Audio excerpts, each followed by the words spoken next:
Assalamualaikum warahmatullahi wabarakatuh. Sahabat semuanya yang dimuliakan Allah Subhanahu wa taala. Kita lanjutkan membaca kitab Al-Fikratun Nahdhiyah fi Usuli wa Furu'i Ahli Sunnah wal Jamaah, tulisan Ki Haji Syekh Imaduddin Al-Bandani hafizahullahu taala. Alhamdulillah, kita masih di bab zakat. Bismillahirrahmanirrahim. Alhamdulillahirabbil alamin. Allahumma shalli ala sayyidina Muhammad wa ala alihi wa sahbihi wa sallim. Amma ba'du, qala al-musannif rahimahullah wa nafa'ana bi 'ulumihi amin ya rabbal alamin. Al-mas'alatul 'ashiratu zakatul malil mustafadi. Masalah yang ke-10 yaitu zakat harta yang didapatkan. Jadi maksud malul mustafid itu harta yang didapatkan. Gimana ya? Contohnya misalkan tiba-tiba kita dapat warisan gitu, atau keuntungan dagang yang banyak. Tiba-tiba dalam perjalanan dagang pada pertengahan tahun dapat keuntungan yang banyak. Itu namanya malul mustafid. Bagaimana hukum zakatnya? Coba kita lihat. Al-malul mustafadu huwal malul ladzi yamlikuhul mukallafu bizzakati asna al-hauli. Bermula malul mustafad, harta yang didapatkan itu dianya malul mustafad itu malul ladzi, harta yang yamlikuhu, harta yang dimiliki akannya harta oleh orang yang mukallaf bizakat. Jadi mukallaf bizakat satu kalimat aja langsung. Harta yang dimiliki akannya harta oleh orang yang mukallaf bizakat. Kapan dia miliki? Asna al-hauli, pada pertengahan tahun. Seseorang itu berkewajiban untuk membayar zakat. Misalkan seorang pedagang, artinya ya mukallaf bil zakat, syarat-syaratnya cukup. Dia Islam, misalkan dia pedagang, hartanya sampai nisab segala macam. Kemudian tiba-tiba dalam pertengahan tahun dia memiliki harta tambahan. Itu namanya malul mustafad. Wa huwa ala nawaini, dianya malul mustafad itu di atas dua macam, ada dua macam. Harta yang didapatkan dalam perjalanan pertengahan tahun. Al-awalu huwa ribuhu malin asluhu indal mukallaf. Bermula yang pertama itu dianya yang pertama itu ribuhu malin. Itu laba dari satu harta, asluhu, yang bermula asalnya harta atau bermula modalnya harta itu sabit di sisi mukallaf. Jadi harta mustafad yang pertama laba dari modal pokok yang dimiliki oleh seorang si mukallaf. Kayak tadi dia dagang 6 bulan dagang, tiba-tiba ada penjualan yang luar biasa yang mendapatkan keuntungan yang banyak, atau keuntungan yang sedikit juga boleh. Wasani huwa ma malakahu wa laisa natijan an malin ladaihi.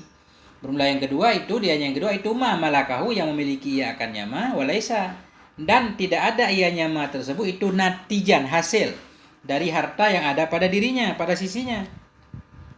Kal irsi, seperti warisan, wal hibbah, wa mukafati nihayatil khidmah, seperti pemberian penghabisan masa kerja, THR nih. Wa mukafati nihayatil khidmah, seperti pemberian, seperti balasan di akhir pelayanan, akhir kerja, wa ghairiha, dan lainnya khidmah. Pokoknya gaji ke-13 lah istilahnya, atau bonus, atau pesangon dari perusahaan misalkan. Tiba-tiba dapat pesangon 100 juta misalkan, apakah wajib dizakati atau enggak? Itu maksudnya. Jadi kembali ke judul, harta mustafad ada dua macam. Yang pertama memang hasil dari harta modal, yaitu keuntungan dagang. Kemudian yang kedua, harta yang didapatkan bukan hasil dari modal tadi. Dapat warisan misalkan, seseorang, orang tuanya meninggalkan emas 1 kilo, apakah emas itu wajib dizakati atau tidak? Itu. Atau dapat hibah, atau dapat THR, pesangon. Fal awwalu la khilafa bainal ulama'i anna zakatahu 'inda zakati aslihi. Maka bermula yang pertama yaitu hasil dari keuntungan dagang. Maka bermula yang pertama itu la khilafa, tidak ada khilaf antara para ulama bahwa sungguh zakatnya yang pertama itu 'inda, ketika zakati aslihi, ketika menzakat asalnya yang pertama.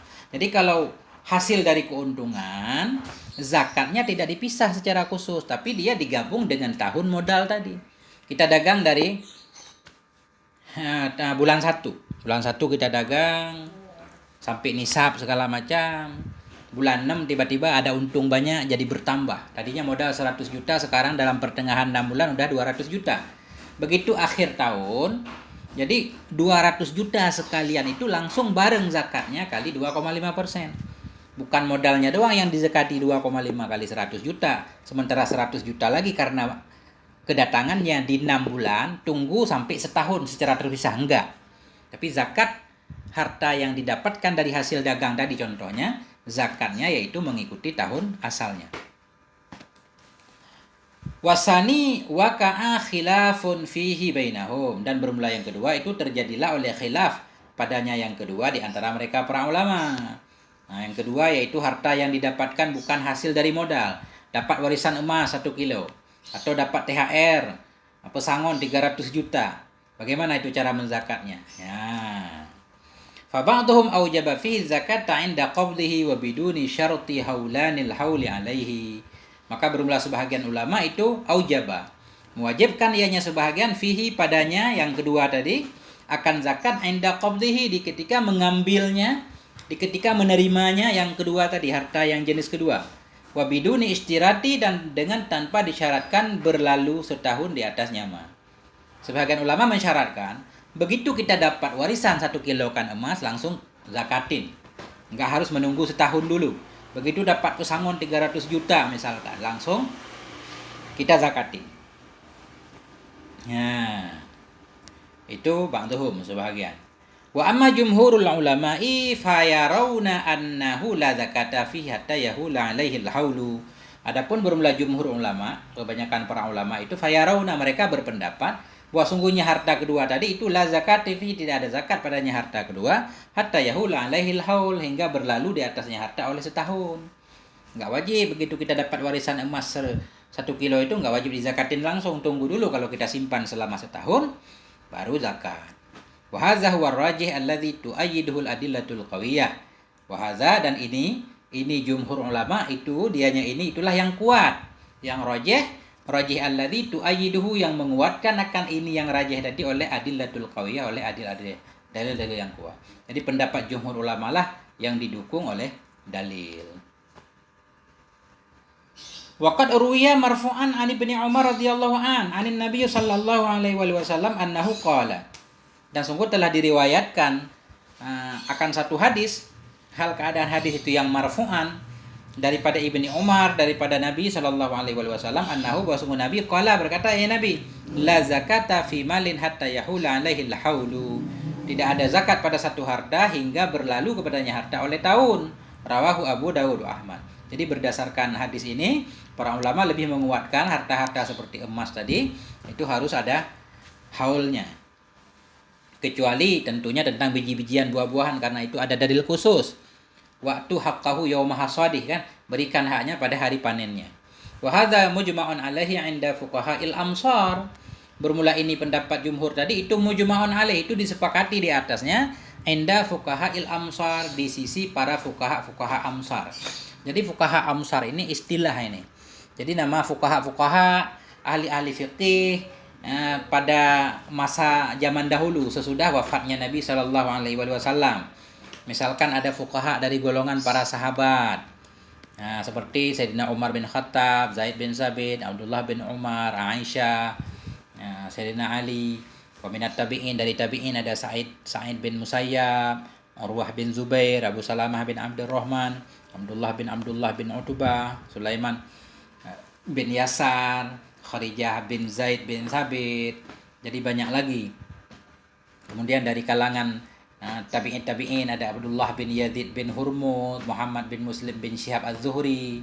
Jadi banyak. Itu namanya. Kemudian sesudahnya lagi ada Malik bin Anas, nanti misalkan Abdul Aziz, Ashab Malik, teman-teman Imam Malik dari penduduk Madinah dan lain-lain. Itu namanya fuqahatul amsar.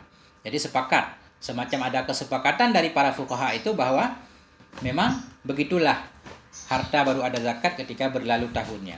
Walaisa fihi fi sadril awwali khilafun, dan tidak adalah padanya masalah fi sadril awwali, pada masa pertama sesudah wafatnya Nabi, dan tidak adalah padanya masalah pada masa yang pertama itu khilaf.